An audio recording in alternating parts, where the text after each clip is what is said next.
ever pondered about the man who dared to sack Rome, the Eternal City? What if we told you his name was Alaric? Born in the year 370 AD on Peuce Island, situated at the mouth of the Danube Delta, Alaric would grow to be a central figure in the twilight years of the Roman Empire. He was born into the noble Balti dynasty, a part of the Thervingian Goths, a tribe known for their warrior ethos. This lineage played a crucial role in shaping his future, instilling in him a sense of leadership and responsibility. His people, the Goths, were originally nomads who wandered the Baltic and Black Sea regions before settling in Moesia, a territory they acquired in collaboration with another nomadic tribe, the Alans. Alaric's leadership abilities were evident from an early age as he rose through the ranks to lead these Goths, carving out a place for his people in a world dominated by the Romans. Alaric's journey, however, was not just about leading his people. It was also about understanding the complex relationship between the so-called barbarians and the Roman Empire.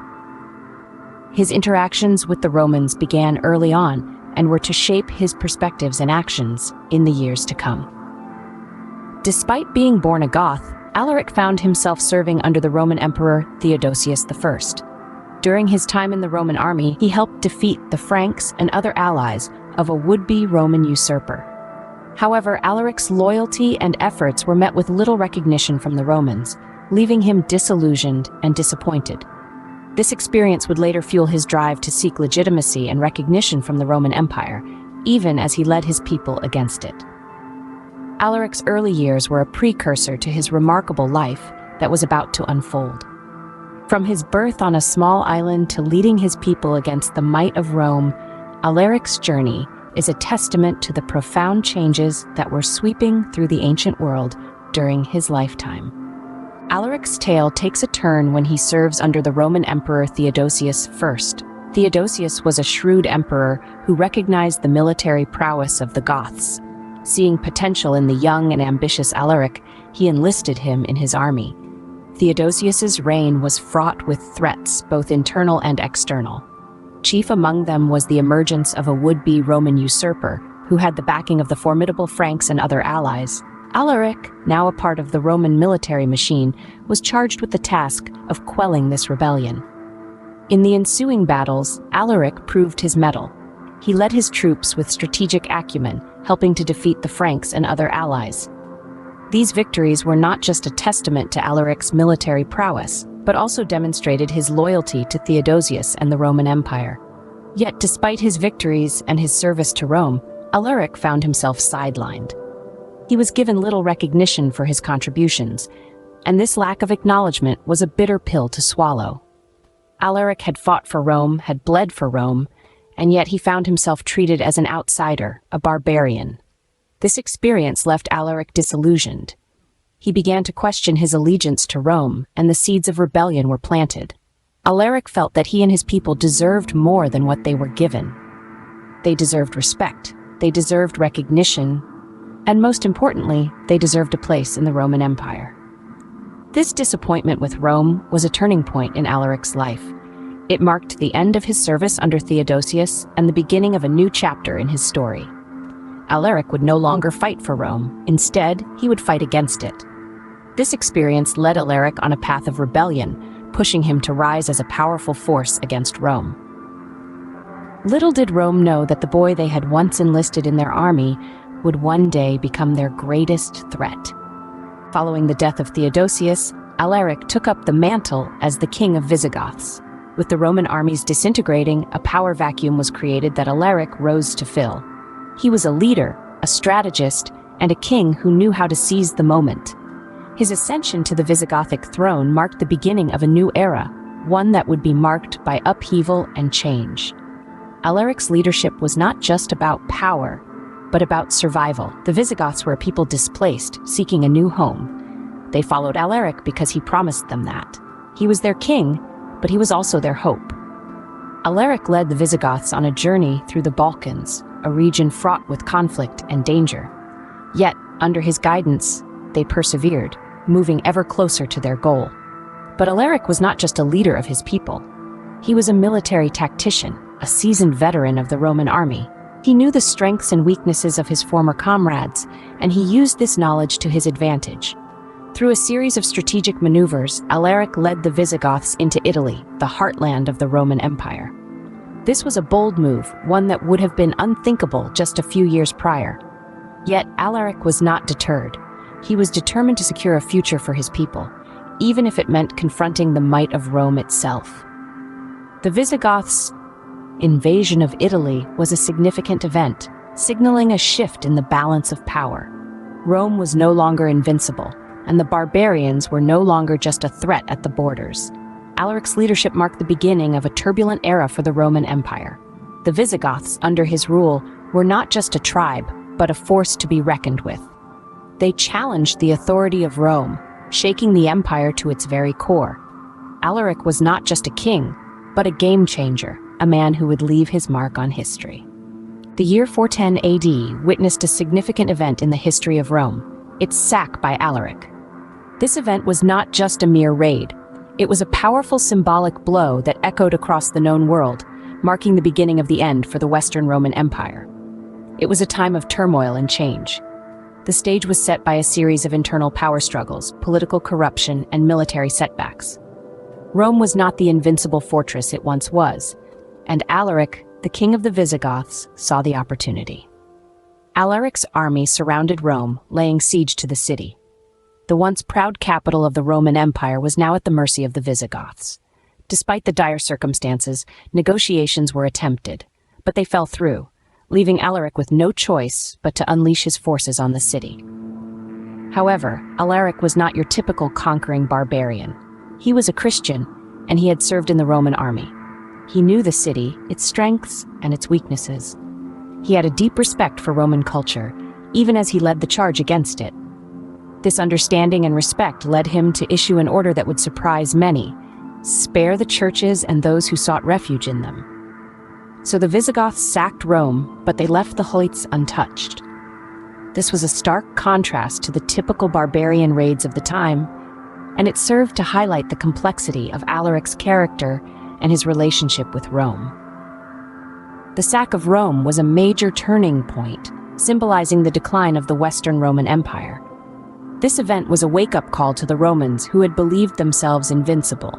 It signaled the end of an era and the beginning of a new one, with the Visigoths and other Germanic tribes playing a major role in what was to come.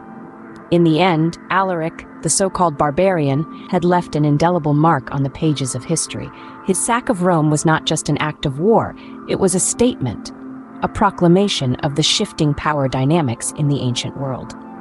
Despite the destruction, Alaric was not a mere destroyer, but a leader seeking legitimacy. The sack of Rome, in all its ruin and chaos, marked a significant moment in the decline of the Western Roman Empire. But it also symbolized the complexity of Alaric's character. Alaric, despite his Gothic roots, was not merely a barbarian pillaging the Roman lands. He was a leader, a king of the Visigoths, who sought recognition and legitimacy from the very empire his people had helped destabilize. The aftermath of the sack was a tumultuous time. The once mighty Rome was left in ruins, its people in despair, its glory faded. But amidst the rubble, Alaric stood resolute, his eyes set not on destruction, but on a greater goal. He desired a Gothic kingdom within the Roman Empire, a place where his people could live in peace and prosperity. The desire for Roman legitimacy was a driving force behind many of Alaric's actions. His military campaigns, his political maneuvers, even his decision to sack Rome, were all part of a larger strategy aimed at securing a place for the Goths within the Roman framework. Alaric's quest for legitimacy was not easy. He faced opposition from various quarters, including the successive Western Roman regimes, yet he remained undeterred, his resolve unwavering. His actions against the Western Roman regimes were not just acts of rebellion, but strategic moves in his quest for legitimacy. Alaric's ambition was not simply to destroy Rome, but to reshape it. He wanted to blend the Gothic and Roman cultures, to create a new society where Goths and Romans could coexist. His vision, though never fully realized, was a testament to his complex persona. In the end, Alaric was more than just a Gothic king. He was a visionary, a conqueror, a leader who dared to dream of a world where his people could live in harmony with the Romans. His quest for legitimacy, though fraught with challenges, reflected his deep desire for peace and stability. Alaric was indeed a complex figure, a king seeking recognition from the empire he challenged. Beyond the rubble of Rome, beyond the label of a barbarian, stood a leader who dared to dream of a better future for his people. A leader who sought legitimacy amidst the ruins of an empire. Alaric's reign ended with his death in 411 AD.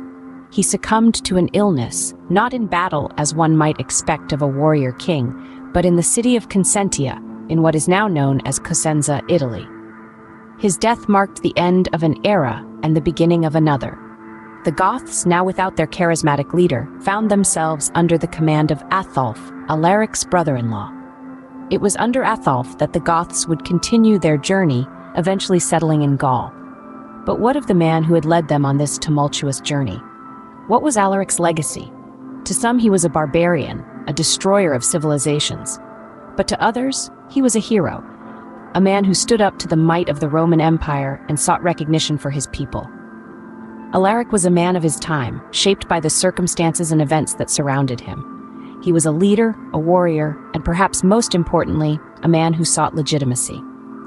His desire for recognition from the Roman Empire, the very empire he had helped to bring down, is a testament to his complex character.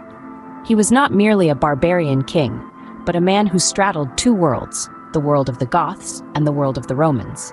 Alaric's actions, particularly the sack of Rome, were instrumental in signaling the decline of the Western Roman Empire. In many ways, his life and his rule symbolize the end of one era and the beginning of another. He is a key figure in the transition from the ancient world to the Middle Ages. Alaric's legacy is a testament to the intricacies of history, where the lines between barbarians and Romans often blur. Rather than a simple figure of destruction, Alaric represents a complex interplay of power, ambition, and the quest for legitimacy. His story serves as a reminder that history is not black and white, but a rich tapestry of shades and nuances, where heroes and villains often wear the same face. Alaric the Barbarian, a name etched in the annals of history. Born on the fringes of the Roman Empire, this Gothic king's life is a tale of ambition, struggle, and ultimately, a fall that reverberated through the annals of time. Alaric's early life was steeped in the traditions of the Thervingian Goths. As a young man, he served under the Roman Emperor Theodosius I, aiding in the defeat of the Franks and other allies of Rome's enemies. Yet, his service went unrecognized, fueling his disillusionment with the empire. Following Theodosius's death, Alaric ascended to the throne of the Visigoths. He led his people through the Balkans and into Italy, carving a path of destruction in his wake.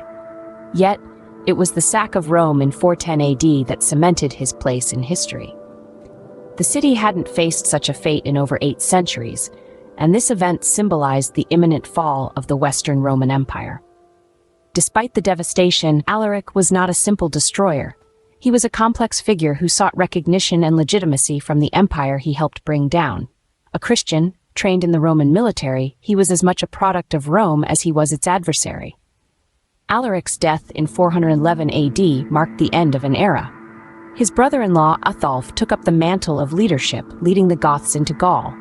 But Alaric's legacy lived on. He is remembered as a barbarian and a destroyer, but also as a leader navigating the delicate balance of power between the Goths and Romans. Alaric's life serves as a reminder of the complex interplay between barbarians and Romans, shaping the course of history. He was a figure of his time, a product of his circumstances, yet his actions reverberated far beyond his own life, forever altering the landscape of the Western world. His story, filled with triumphs and tragedies, echoes through the ages, reminding us of the fragility of empires and the indomitable spirit of those who dare to challenge them.